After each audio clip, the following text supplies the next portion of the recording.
सध्या कोथिंबीरचे भाव गगनाला भिडले आहे। मुंबईमध्ये एक कोथिंबीरची गड्डी 200 रुपयाला मिळत आहे।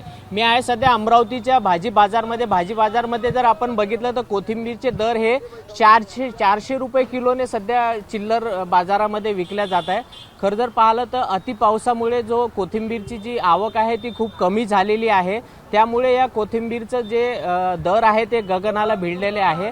अमरावतीच्या आजूबाजूच्या जिल्ह्यामध्ये जर आपण पाहिलं तर वाशिममध्ये सुद्धा 300 ते 350 रुपये किलोनी कोथिंबीर विकल्या जाते। अकोल्यामध्ये सुद्धा तेच दर आहे।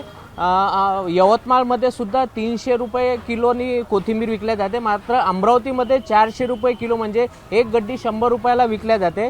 नेमकं याचं कारण काय आपण जे भाजीपाला विक्रेते त्यांच्याशी विचारूया।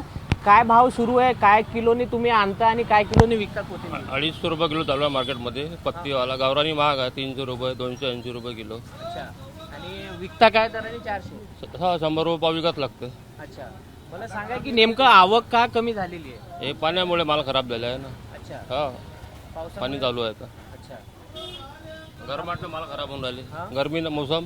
अच्छा, हा, म्हणजे ऊन आणि हा, पाऊस असल्यामुळे हे होतं. आहे जागेवरच माल खराब होऊन राहिले, अच्छा, आणल्यावरही माल खराब होते।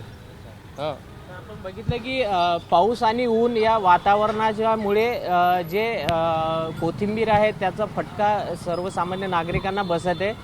कोथिंबीरचा जो दर आहे तो 300 रुपयेमध्ये आहे होलसेलमध्ये, आणि चिल्लर किरकोळ बाजारात जर आपण गेलो तर 400 रुपये किलोने सध्या कोथिंबीर विकल्या जाते। कॅमेरामॅन अमोल देशमुखचा प्रणय निर्माण, एबीपी माझा, अमरावती। एबीपी माझा, उघडा डोळे बघा नीट।